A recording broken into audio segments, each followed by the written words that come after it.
ಇನ್ನು ಮೊನ್ನೆ ಯತೀಂದ್ರ ಸಿದ್ದರಾಮಯ್ಯನವರು ನಮ್ಮ ತಂದೆನೇ 5 ವರ್ಷಗಳ ಕಾಲ ಸಿಎಂ ಆಗಿರ್ತಾರೆ, ಹೈಕಮಾಂಡ್ ನಿಂದ ಗ್ರೀನ್ ಸಿಗ್ನಲ್ ಸಿಕ್ಕಿದೆ ಅನ್ನೋ ಹೇಳಿಕೆ ಕೊಡ್ತಾ ಇದ್ದಾಗೆ ರಾಜ್ಯದಲ್ಲಿ ಕುರ್ಚಿ ಫೈಟ್ ಸಂಬಂಧಪಟ್ಟ ಹಾಗಿನ ವಾಕ್ಪ್ರಹಾರಗಳು ಹೆಚ್ಚಾಗ್ತಾ ಇದೆ. ಇಷ್ಟೆಲ್ಲ ಆಗ್ತಾ ಇದ್ರು ಕೂಡ ಮುಖ್ಯಮಂತ್ರಿಗಳಿಂದ ನೀವು ಬಹಳ ದೊಡ್ಡ ಮಟ್ಟದಲ್ಲಿ ಏನಾದರೂ ಸ್ಟೇಟ್ಮೆಂಟ್ ಮಗನಿಗೆ ಸುಮ್ಮನಿರು ಅಂತ ಹೇಳೋದು, ಅಥವಾ ಇಲ್ಲ ನಾನೇ ಮುಖ್ಯಮಂತ್ರಿಯಾಗಿ ಮುಂದುವರಿತೀನಿ, ಬೇರೆ ಯಾರಿಗೂ ಅವಕಾಶ ಇಲ್ಲ, ಈ ಥರ ಗಟ್ಟಿ ಧ್ವನಿಯಲ್ಲಿ ಹೇಳಿರುವಂಥದ್ದು ನೋಡಿದ್ದೀರಾ? ಇಲ್ಲ. ಯಾಕಂತಂದರೆ ಮುಖ್ಯಮಂತ್ರಿಗಳು ಭಾಳ ಸೈಲೆಂಟ್ ಆಗಿದ್ರೂ ಕೂಡ ಅವರ ಸೈಲೆಂಟಿನ ಹಿಂದಿನ ಉದ್ದೇಶಗಳು ಬೇರೆ ಬೇರೆ ಇದೆ ಅಂತ ರಾಜಕೀಯ ಪಡಸಾಲೆಯಲ್ಲಿ ಚರ್ಚೆ ಆಗ್ತಾ ಇದೆ. ಏನವು? ಬನ್ನಿ ರಿಪೋರ್ಟಲ್ಲಿ ನೋಡ್ಕೊಂಬರೋಣ.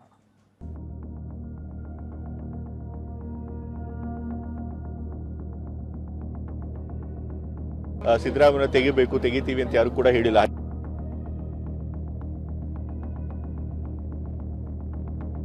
ಪಟ್ಟದ ಫೈಟ್, ಯತೀಂದ್ರ ಬಾಂಬ್ ಬೆನ್ನಲ್ಲೇ ಕಾಂಗ್ರೆಸ್ನಲ್ಲಿ ಕಂಪನ. ಹೈಕಮಾಂಡ್ ಏನು ಹೇಳಿಲ್ಲ, ಬದಲಾಗಬೇಕು ಅಂತ ಹೇಳಿದೆ ಹೈಕಮಾಂಡ್, ಇಲ್ಲ ತಾನೆ? ಸೊ ಹಾಗಾಗಿ ಬದಲಾಗಲ್ಲ ಅಂತಲೇ ಅರ್ಥ. ಅದು ಸಿದ್ದರಾಮಯ್ಯ ಹೈಕಮಾಂಡ್ ಅಂತ ಹೇಳಿದ್ದಾರೆ, ಇವರು ಅವ್ರಿಗಿಂತ ಮೇಲೆ ಹೇಳ್ತಾ ಇದ್ದಾರೆ, ಕಾಲ ಹೇಳ್ತದೆ.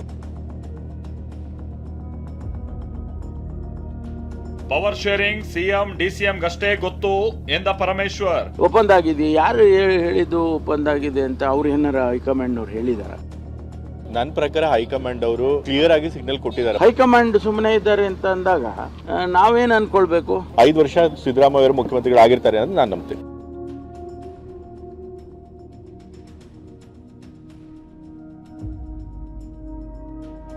ಕಾಂಗ್ರೆಸ್ನಲ್ಲಿ ಪಟ್ಟದ ಫೈಟ್ ಇನ್ನೂ ಜೀವಂತವಾಗಿದೆ ಅನ್ನೋದಕ್ಕೆ ಕೆಲ ಅಚ್ಚರಿಯ ಬೆಳವಣಿಗೆಗಳೇ ಸಾಕ್ಷಿಯಾಗ್ತಾ ಇದೆ. ಖುದ್ದು ಸಿಎಂ ಸಿದ್ದರಾಮಯ್ಯ ಪುತ್ರ ಯತೀಂದ್ರರೇ ಅಖಾಡಕ್ಕಿಳಿದು ಬಾಂಬ್ ಹಾಕಿರೋದು ವಿರೋಧಿ ಪಡೆಯಲ್ಲಿ ಸಂಚಲನ ಸೃಷ್ಟಿಸಿದೆ. ಕೆಲವರು ಸಿಎಂ ಕುರ್ಚಿ ಮೇಲೆ ಕಣ್ಣಿಟ್ಟು ಪಟ್ಟು ಹಿಡಿದ್ರು, ಆದ್ರೆ ಅದು ಸಕ್ಸಸ್ ಆಗ್ಲಿಲ್ಲ. ಸಿದ್ದರಾಮಯ್ಯನವರೇ 5 ವರ್ಷ ಸಿಎಂ ಅಂತ ಹೈಕಮಾಂಡ್ ಗ್ರೀನ್ ಸಿಗ್ನಲ್ ಕೊಟ್ಟಿದೆ ಅಂತ ಪುತ್ರ ಯತೀಂದ್ರ ಅವರೇ ಬಹಿರಂಗವಾಗಿ ಹೇಳಿರೋದು ಡಿಕೆ ಪಡೆಗೆ ಅರಗಿಸ್ಕೊಳ್ಳೋಕ್ ಆಗ್ತಾ ಇಲ್ಲ.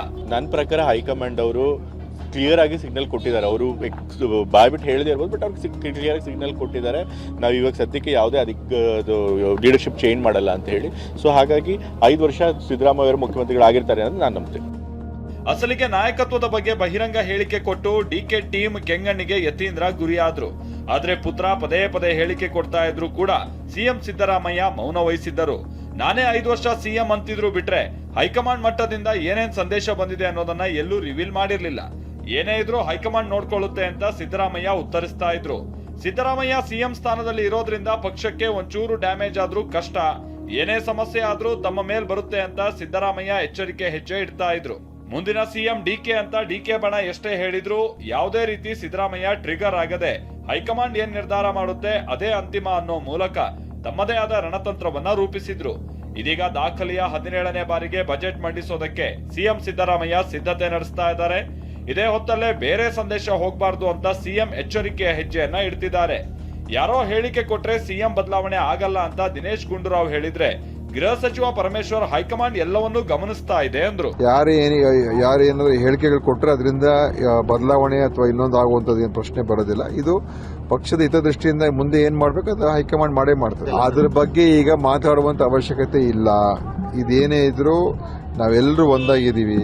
ಅದನ್ನ ಅವರೇ ನಿರ್ಧಾರ ಮಾಡ್ಬೇಕು, ನಾವ್ಯಾರು ಕೂಡ ನಿರ್ಧಾರ ಮಾಡಕ್ ಸಾಧ್ಯನೇ ಇಲ್ಲ. ಅಲ್ಲ ಈಗ ಏನಿದೆ ಅಲ್ಲೂ ಅವರು ಗಮನಿಸಿ ಯಾವಾಗ ತೀರ್ಮಾನ ತಗೋಬೇಕು ಅವಾಗ ತಗೊಳ್ತಾರೆ. ಹೈಕಮಾಂಡ್ನವರು ಕರೆ ಬರಬೇಕು, ಬೇರೆ ಯಾರು ಕರೆ ಬಂದ್ರೆ ಏನು ಉಪಯೋಗ ಇಲ್ಲ. ಹೈಕಮಾಂಡ್ನವ್ರ ಕರೆ ಬಂದ್ರೇನೆ ಎಲ್ಲ ಇತ್ಯರ್ಥ ಆಗೋದು. ಚರ್ಚೆ ಆಗ್ತದೆ ಎಲ್ಲ ಕಡೆ, ಡೇ 1 ನಿಂದ ಚರ್ಚೆ ಆಗ್ತದೆ. ಇವತ್ತಿಲ್ಲ, ಡೇ 1 ಅದು ಇನ್ನೂ 2 ವರ್ಷ ಚರ್ಚೆಯಲ್ಲಿ ಇರ್ತದೆ. ನಮ್ಮ ಪಕ್ಷ ಗಟ್ಟಿಯಾಗಿದೆ, ಡೆವಲಪ್ಮೆಂಟ್ ಮಾಡಿದ್ರೆ ಅಷ್ಟು ಮಾತ್ರ ಹೇಳಲಿಕ್ಕೆ ಇಚ್ಛೆ ಪಡ್ತೀನಿ. ನಾಯಕತ್ವ ಬಡಿದಾಟವೇ ವಿಪಕ್ಷಕ್ಕೆ ಅಸ್ತ್ರ ಆಗಿದೆ. ಈ ಸರ್ಕಾರ ಖಾಲಿ ಚೊಂಬು ಕೊಟ್ಟಿದೆ, ಮತ್ತಿನ್ನೇನೂ ಮಾಡಿಲ್ಲ ಅಂತ ಕೇಂದ್ರ ಸಚಿವ ಕುಮಾರಸ್ವಾಮಿ ಕಿಡಿಕಾರಿದ್ರು. ಖಾಲಿ ಚೊಂಬನ್ನ ಕೊಟ್ಟಿರ್ತಕ್ಕಂಥದ್ದು ಕಳೆದ 2.5 ವರ್ಷದಲ್ಲಿ ಈ 136 ಸ್ಥಾನ ಗೆದ್ದಿರ್ತಕ್ಕಂಥ ಈ ಕಾಂಗ್ರೆಸ್ ಸರ್ಕಾರಕ್ಕೆ ಆ ಖಾಲಿ ಚೊಂಬಿನ ಕ್ರೆಡಿಟ್ ಹೋಗಬೇಕು ಅನ್ನೋದು ನಾನು ಹೇಳಲಿಕ್ಕೆ ಬಯಸ್ತೀನಿ. ಅದೇನೇ ಹೇಳಿ ನಾಯಕತ್ವದ ಫೈಟ್ ಮುಂದೆ ಅದ್ಯಾವ ಆಟಕ್ಕೆ ಕಾರಣವಾಗುತ್ತೋ ಕಾದ್ ನೋಡ್ಬೇಕಿದೆ. Bureau report, TV9.